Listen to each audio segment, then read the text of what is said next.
Por fin me puedo deshacer de esta basura.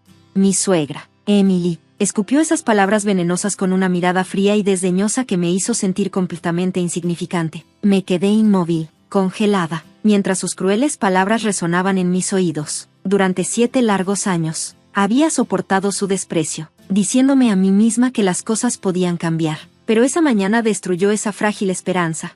Cuando le dije a mi esposo, Mark, que quería divorciarme, Emily aprovechó la oportunidad para descargar toda su amargura, desatando una ráfaga de insultos que dejaron al descubierto sus verdaderos sentimientos. Era dolorosamente evidente que, a sus ojos, yo nunca había sido parte de esta familia. Desesperada, me volví hacia Mark, aferrándome a la tenue esperanza de que él pudiera defenderme, que pudiera ver el dolor en mis ojos y apoyarme, pero en su lugar, sus palabras heladas cortaron más profundo que las de Emily. Mamá tiene razón, dijo encogiéndose de hombros. No sirves para nada, mejor vete ya.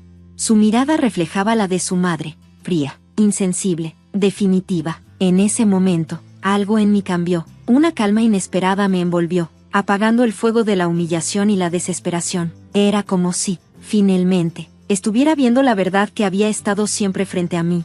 7 años de miseria, 7 años intentando demostrar mi valía a personas que jamás la reconocerían.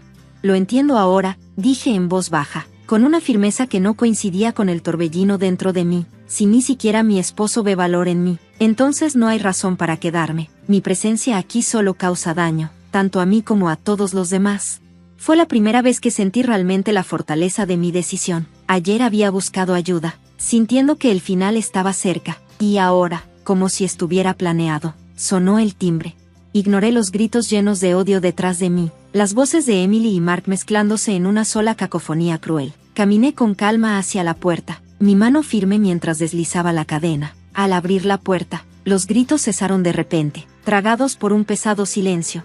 Mi nombre es Sara, tengo 33 años y soy ama de casa. La vida nunca ha sido fácil, y mi matrimonio no fue la excepción.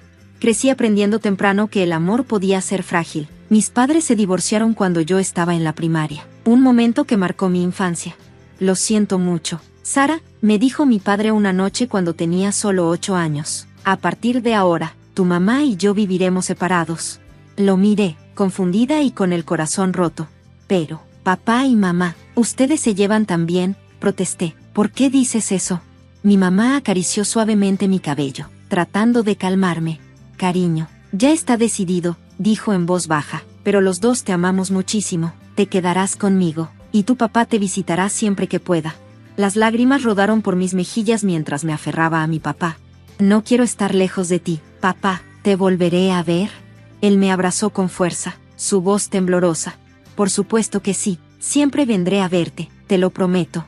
Aunque no entendía del todo por qué no podían estar juntos, sus palabras me consolaron, cumplieron su promesa, y organizaron visitas regulares. A pesar de vivir separados, aún sentía que tenía una familia. Nos mudamos a la casa de mis abuelos, quienes me ayudaron a criarme mientras mi mamá trabajaba largas horas. Mis abuelos me amaban profundamente y trataban de llenar los vacíos que había dejado la separación de mis padres. Tu mamá no es una mala persona, me decían, te ama muchísimo. Así es, añadía mi abuela, y nosotros siempre estaremos aquí para ti, cariño. Su amor era inquebrantable, pero no podía llenar completamente el vacío. No tenía el corazón para decirles lo sola que me sentía en realidad. Habría roto el suyo. Años después, mi padre me explicó las razones del divorcio. Tu mamá y yo nos amábamos, Sara, me dijo, pero ciertas circunstancias hicieron imposible que siguiéramos juntos. Saber que su separación no se debió al odio me dio esperanza, aunque cargaba con las heridas de aquella época. Aún creía que el amor podía existir, incluso cuando las cosas se derrumbaban. ¿Quieres que continúe reescribiendo el resto del texto o alguna parte en específico? No mostraba ningún interés por su hija y actuaba como si ninguna de las dos le importara. Los fines de semana, a menudo se quedaba fuera toda la noche, y comencé a sospechar que su indiferencia no era solo hacia nuestra familia. Podría haber alguien más. Pensé en el divorcio, pero lo descarté. No quería que mi hija viviera la misma soledad que yo había sentido al crecer. Creía que si soportaba las dificultades, podría protegerla, pero estaba equivocada. La obsesión de mis suegros por las apariencias significaba que nos trataban bien a mi hija y a mí frente a los demás, creando la ilusión de una familia perfecta. Los vecinos los admiraban, alabando lo amables que eran y cuanto parecía importarnos mi esposo. Todo era una farsa. Un día, Mark comenzó a presionarme para tener otro hijo. Necesitamos un hijo varón para continuar con el apellido de la familia, insistió. La gente ya empieza a preguntar. Será mejor que lo hagamos pronto. Sus padres se unieron al reproche. Ni siquiera puedes darnos un hijo o manejar la casa como se debe, me dijo Emily con desprecio. ¿Por qué permitimos que Mark se casara contigo? Eres un fracaso.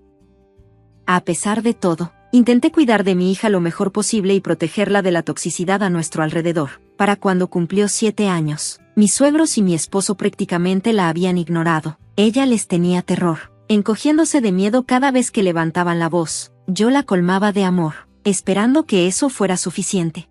Pero luego ocurrió algo que finalmente me quebró. Una mañana, mientras preparaba el desayuno en la cocina, escuché a mi hija llorar en el piso de arriba. Sus llantos eran inusuales. Rara vez iba al segundo piso, donde vivían mis suegros. Alarmada, corrí escaleras arriba. En la cima de las escaleras, vi a Emily inclinándose sobre mi hija, con la mano levantada, lista para golpearla. Emily, grité, corriendo hacia mi hija y abrazándola con fuerza. Mi pequeña se aferró a mí, sollozando incontrolablemente. Me volví hacia Emily, con el corazón latiendo de furia y miedo. ¿Qué intentabas hacerle a mi hija?, le exigí. Emily chasqueó la lengua con desdén. Nada. Sin decir una palabra más, se dio la vuelta y se alejó como si nada hubiera pasado. Justo en ese momento, Mark salió del dormitorio, con el rostro torcido por la irritación. Mark, grité, tu madre intentó golpear a nuestra hija.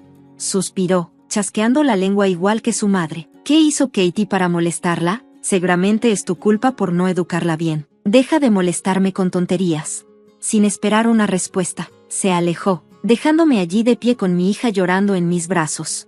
Nos retiramos al pequeño cuarto de almacenamiento donde nos habían obligado a vivir desde su nacimiento. Me senté en la cama acariciando el cabello de Katie para calmarla mientras mi corazón latía con ira y desesperación. Cariño, ¿qué pasó? ¿Puedes contárselo a mamá? Entre lágrimas, Katie me explicó que Emily la había llamado al piso de arriba, lejos de mí, y la había amenazado. Cuando Katie dudó en obedecer, Emily usó algo muy preciado para ella, un pañuelo que yo había bordado con sus iniciales.